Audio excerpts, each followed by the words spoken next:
Everyone, in this video we're going to talk about anti-Semitism in America 2025. So we're going to ask the questions of whether it exists, in what form, what are the theories that it propounds, that it believes in, and why they're wrong.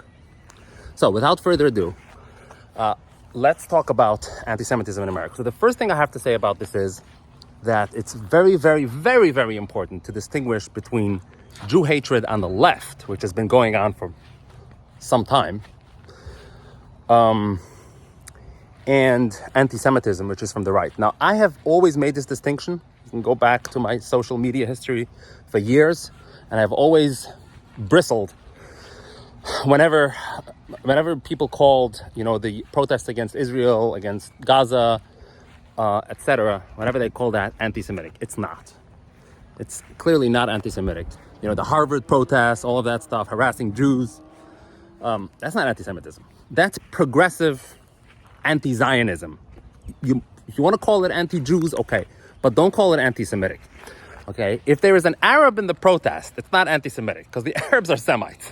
If there's a Muslim that is instigating, or a large part of that group, then it's not anti-Semitic, okay? It's very, very important to understand the difference. So what is the difference? Very simple.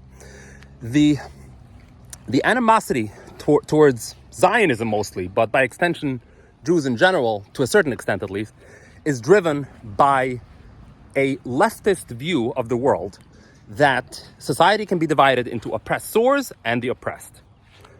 Okay, so there's a certain status that you assume based on all of your different roles in life. There's a certain identity, hence the word identity politics, okay? Politics is defined by people's identities. And a lot of times it's intersectional. So depending, you could be, for example, a white person, you can be a Jew, but if you're a female and you can claim some type of victimhood, you have been raped or you claim to have been raped, and you're also transgender, right? Oh, then you're part of us. You're part of the Rainbow Coalition. But if you're a white male who's just trying to get ahead and trying to start a traditional family, then, of course, that's toxic masculinity. So that's oppressor status. Okay, so in the leftist view, in the Marxist view, the biggest evil in the world is when when there is a divergent distribution of wealth and power. Okay, some people are strong and powerful and successful, and some people are not. And the way they see it is that it's always wrong. Whenever you have somebody very powerful and someone not, there's definitely something malicious happening here. And the role of government and the role of people is to right this wrong by redistributing such power and wealth in a more equitable way. So it has to be more evenly distributed. That's called equity. Hence, diversity, equity, and inclusion. Okay, so this is not new. I don't want to go any further into this because this is well documented. This is the leftist view of things.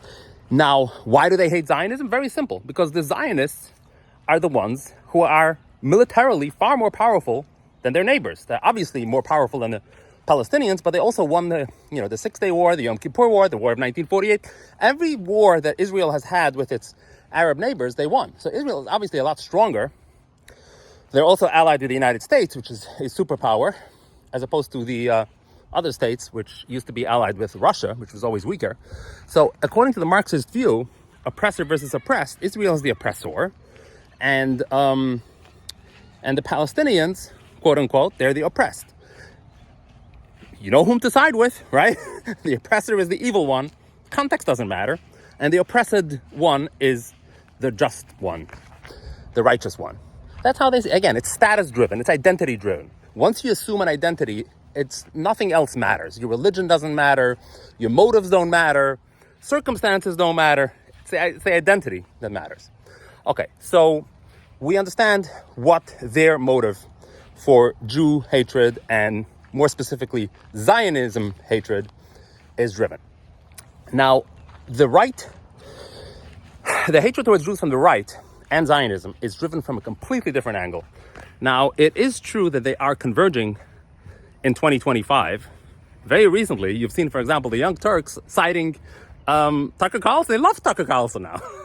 They used to be one of the most progressive outlets, and now they are fellow travelers with Tucker Carlson. They love him. Horseshoe theory in effect. So, but they're coming at it from a very, very different angle, which is why the horseshoe ends actually don't quite meet, right? They come close. They can be friends. They can get along together, but they don't actually meet. That's because they're coming from a different direction. Namely, the right is coming from a Christian direction. Their motivation of hatred towards the Jews starts from Christianity. So let me explain this as quickly and as concisely as I can, because I don't want to, the topic of this is not anti-Semitism in general. I want to explain why it has surged in recent months. So anti-Semitism based on Christianity, the concept of this is pretty straightforward. If I'm a Christian and I believe that Christ has revealed himself and he has taught us certain things about how to be saved, how to be a good person, then if someone is not Christian, we cannot trust their behavior, their motives, their morality. It's inherent in the belief of Christianity. It's just impossible. It's a logical inference from being a Christian. If you are a true, genuine Christian, you truly believe that Christ came to atone for people's sins. He died for us and he saved us. And he taught us how to live and how to be a good person. Then a person who doesn't believe in him is a bad person. So keep in mind now that historically speaking, throughout the Middle Ages, the only non-Christian person that a typical Christian in Europe knew about was the Jew. There were no Asians, right? There were no atheists. There was nothing else. There was only the Jew. Okay? So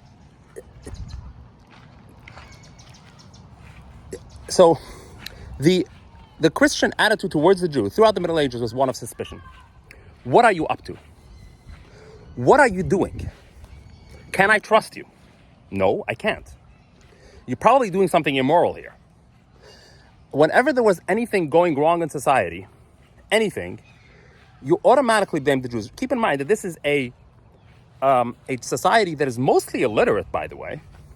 Okay? Again, we're talking here Middle Ages. Most people couldn't read or write.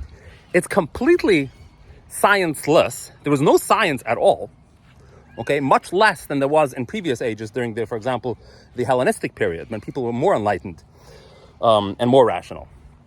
Okay? So we're talking here, let's take, for example, the 14th century. You have the Black Plague. Whom are you going to blame? You have no scientific explanation for this, right? And these people are profoundly faithful people, right? They believe in God, and that's the only thing that they know about. Faith is the only thing that drives them. And you live in a town, and the town is inflicted with a Black Plague. Whom are you going to blame? If you have no explanation for it, it's the Jew. It's the non-believer. It's the immoral person. He's the only person who could possibly do something to hurt the Christians because they hate us. And we hate them. They're the other, quote unquote. And so this is how, historically, anti-Semitism has been driven. I'm going to refute this later, but first I want to explain how the recent far right has come so virulently anti-Semitic. Okay, so this is the historical one. Now, there is another angle to this. Oh, and by the way, this is the Holocaust is a natural outcome from this. Now, I know that you might think that, Hitler wasn't very religious. True. But nevertheless, this was a culmination of the historical European anti-Semitism over many, many centuries. The Holocaust was a culmination of that. Okay? So up until the Holocaust, we know more or less what has driven anti-Semitism among Christians. Now, fast forward to in recent decades in America. So it's not, I can point to a few events that changed things. And I'll explain in a moment how they changed things. Okay, so let's start with 9/11. Okay, so in 9/11, 9/11 is the first time when something extraordinarily catastrophic happened to America. Okay, never before seen and experienced, despite the fact that America has spent trillions of dollars in self-defense. In fact, they have launched war against other people in the name of self-defense. We call it Department of Defense. It should be Department of War, like Trump is renaming it now. But most of the stuff that we've been doing, especially after World War II, has been abroad. They have not been on the U.S. soil. Almost all of the money spent, and nowadays it actually is all the money, because anything that is on U.S. soil is called Department of Homeland Security. We have a different department for that. So anything that the DoD does is abroad. It's not here. And so we've spent so much money, and we were unable to prevent 9/11. So this has sown the seeds of distrust towards government. That's the first event. Second event is the war in Iraq. The war in Iraq was sold to us as something that we have to do for national defense because they have weapons of mass destruction. Not only did it turn out that wasn't true, but we actually stayed there and we tried to spread democracy and freedom, and it turned out that failed spectacularly. We cannot and we're not able to convert those people to freedom and democracy and whatever other values that we try to promote there. So there is no democracy there. There is no freedom. There is no freedom of speech. There's no freedom of religion. There's none of that. They don't share our values. We spent so much money on regime change, and it was a huge, not only was it a waste of money, but we killed a lot of people in the process, and a lot of our soldiers died in the process. And so that's number two, why we distrust our government. Number three is COVID. I don't want to go into too many details on this, but the government messed up big time during COVID.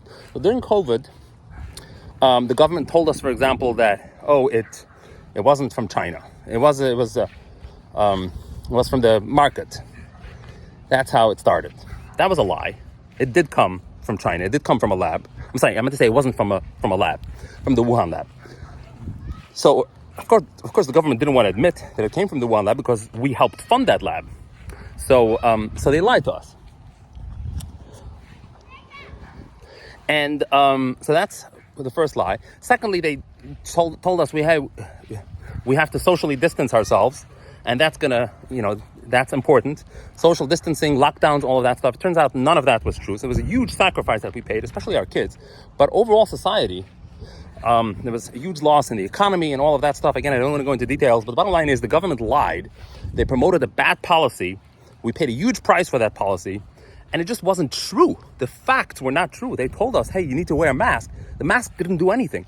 They told us you can't jog on the beach because of social distancing and lockdown. Not true. They told us kids have to stay home. Not true. So that's another thing. And then lastly, they messed up in the vaccine. They promoted compulsory vaccine, and even for healthy people, kids, and etc. And again, that was not true. Yes, Zaki, I'm on the phone. Okay. Okay. I just gotta get my shoes. Yes, thank you. Okay. So so now we have 3 episodes in recent American history where the government has proven itself unreliable and untrustworthy. Finally, there is the straw that broke the camel's back, which is the Epstein case. So now this is really a nothing burger, especially compared to the previous 3. However, it did happen to influence prominent people in the conservative movement. Why? Because the way they saw Epstein the way they saw the case is that, hey, here we have a person, he's a Jew, he's a pedophile. I'm putting words into their mouth, okay? He's not actually a pedophile, but whatever. I don't want to go into details, but anyway, this is how they view it. We got a Jew, very rich one, he's a pedophile. He should have been put in the slammer and throw away the key, okay? But he wasn't. He was given a very light sentence by the U.S. government and by the local government as well. First it happened from the Palm Beach government, Palm Beach County or municipality. I don't know which one it is, but and then when they tried referring it to the State Department, to the Attorney General of the United States, then they struck a deal. So they see something very sinister in such a deal. He should have been punished a lot more severely. So, based on all of these things, the way they see the convergence of all of these events is, all of these things, is that the government is essentially, they're messing up, okay? They're causing a lot of harm to us. We already know that Jews are bad and immoral, because again, I'm a conservative Christian, right? So I'm drawing from the logical conclusion of a true believer in Christianity. We already know that Jews cannot be trusted and they're immoral. We know that US has messed up big time. We know that the Jews are disproportionately in power, okay? We know that Epstein was a bad guy, real bad guy who got away with it. What's going on here? So there's something very sinister about Jews here. And so the conclusion, the only conclusion is that Jews are wielding disproportionate control over our politics, and they are distorting and undermining and misdirecting US policy in favor of them in an immoral and unjust way, and away from the interest of the American people. So that's their conclusion. Now, is it anti-Semitic? Absolutely. I wouldn't have said so years ago. In fact, if you had asked me a year or two ago about Candace Owens and about Tucker Carlson, I would have said, oh, Tucker Carlson, fine guy, nothing wrong with him. If he asked any questions about the U.S. support for Israel, I'm not going to label him anti-Semitic for that. You're allowed to do that.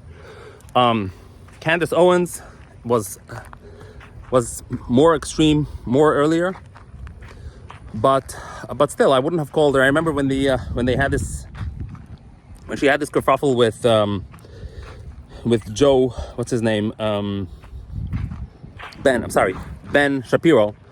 You cannot serve two masters. Christ is king. These were tweets that she made. And I didn't necessarily see anti-Semitism in that. But in recent months, both of them have clearly amplified their views on this. Okay, they've become a lot more extreme, a lot more outspoken. They've gone down the rabbit hole, figuratively. And it's incontrovertible that their views currently, as they stand right now, are anti-Semitic. Again, as I explained earlier, it's a convergence of all of these different things. Historical animosity towards Jews among Christians. And these people, by the way, have amplified their faith as well. They're a lot more religious nowadays than they were earlier, which supports my theory that it is driven mainly, or at least partly, by their genuine Christian beliefs. But so you're combining a historical view of immorality that Christians harbor towards Jews. They cannot be trusted because their motives cannot be trusted. Their lives cannot be trusted. They are sexually perverted in some way, right? Why? Because they're immoral, right? If they're not guided by Jesus, how can we trust? How can we believe? And why should we think that they are living upright lives in any other facet of their lives? Okay, they don't believe in Jesus. In fact, they kill Jesus, right? So this is how a Christian views Jews. So again, you combine this with the fact that the U.S. has undergone major snafus and defeats that are unexplainable. We don't have the full explanation. Like, how did 9/11 happen? How did the huge mess up in the Iraq War happen? How did these lies that were shoved down our throats, regarding COVID, how did that happen? How did Epstein get away? And so you tie all of these different things together, and then you start seeing, but there was Mossad, there were people dancing, there was Israelis, the dancing Israelis during 9/11. There's that. And then there's the Iraq War. It's very much supported by the Zionists. They pushed us into that war. I know, that's what happened. So the Jews are to blame. Okay, remember, during the Middle Ages, okay, if there was anything wrong that happened, if a child turned up dead, they used his blood for the Passover matzah. Was it true? Of course not. This has never been proven. It's one of the biggest lies out there. But they did it, and it worked. Okay, many Jews died over the blood libel. And so the modern day version of the blood libel is, the Jews are responsible for 9/11. Because there's so many things unanswered. The government is covering up something. Okay? Because otherwise it wouldn't have happened. It couldn't have been a straight up mistake. Okay, there must be something deeper here, right? And remember, the Jews are the bad guys. So yeah, they did something. So they're responsible for that. They're responsible for the Iraq War. I mean, I'm not saying this. This is not, I'm not making this up. Ask Tucker Carlson. This is what he says. That's you know? So, so that, I don't think they tied Jews to the COVID just yet. but I can tell you for sure that their level of distrust for government has definitely accentuated and surged in response to the COVID epic, when the government did lie to us repeatedly. And fast forward to Charlie Kirk's murder, and they're viewing that as a Jewish cabal. Why not? Everything else is a Jewish cabal, so why not that? Okay, so finally, let me refute this. Let me refute this anti-Semitism. So the first thing I will say is that it's actually not true that a person who doesn't believe in Jesus is an immoral person. Okay, it's just not true. It's just flat out not true. I'm talking about a factual point here. Okay, now it is true that religious people are more moral in general than non-religious people.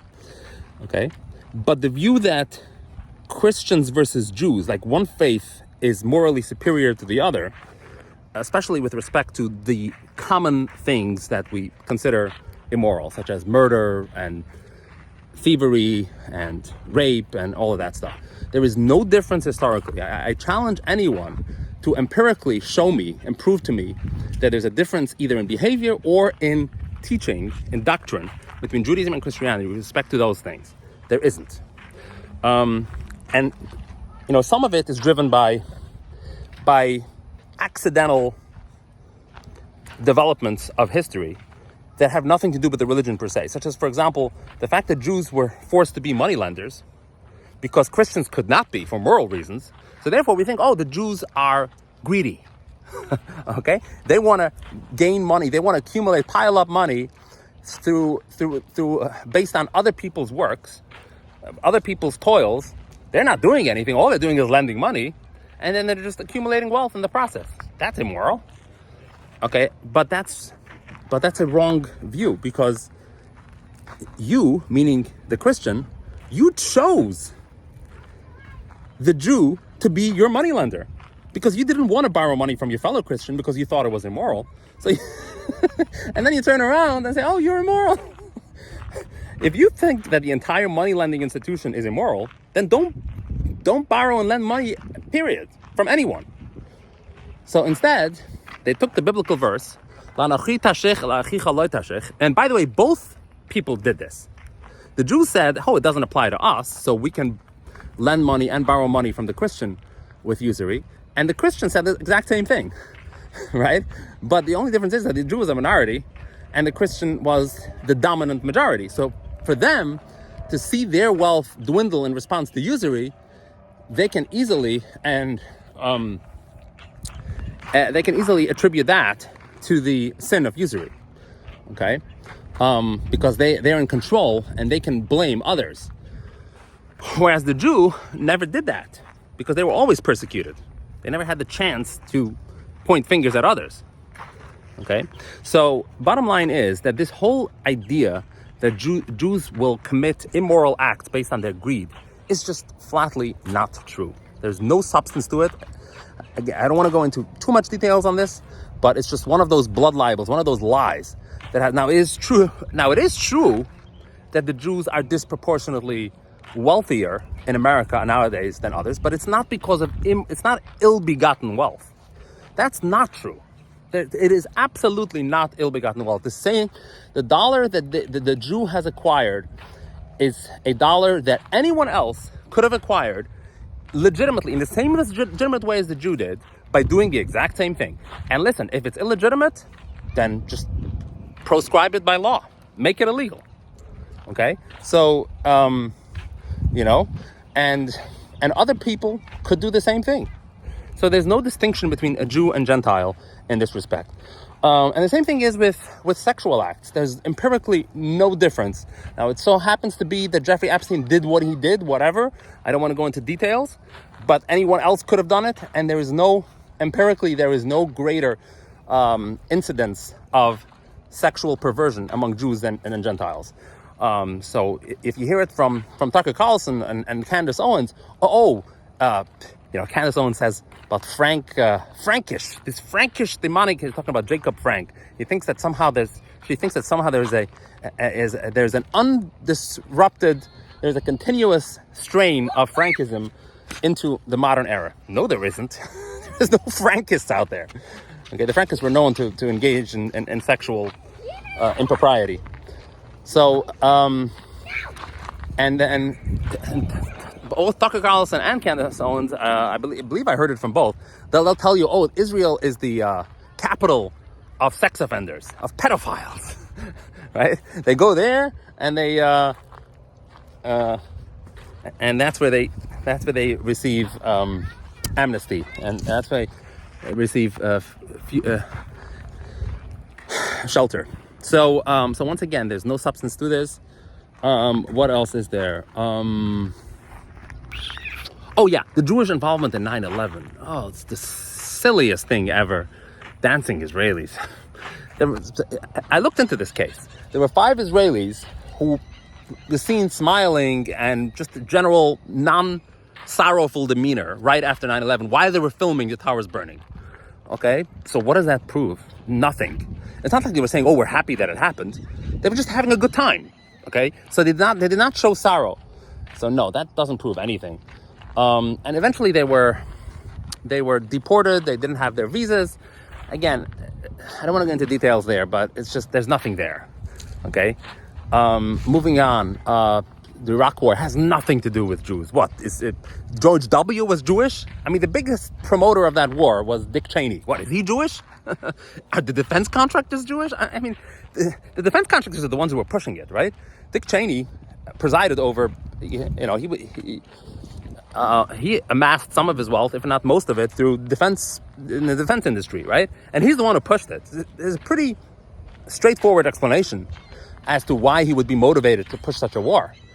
Okay, this has nothing to do with Jews, and so on and so forth. Like I said, a lot of it is driven by historical anti-Semitism, which sees the Jew as immoral, and therefore sees any failure in their society, in their Christian society, it has to be through the Jew, because the Jew is the person who is naturally inclined to commit immoral acts, and so they're always pushed in that direction. It's got to be the Jew. So I hope this helps, and I hope you enjoyed this video. Thank you for watching, and have a good evening. Bye.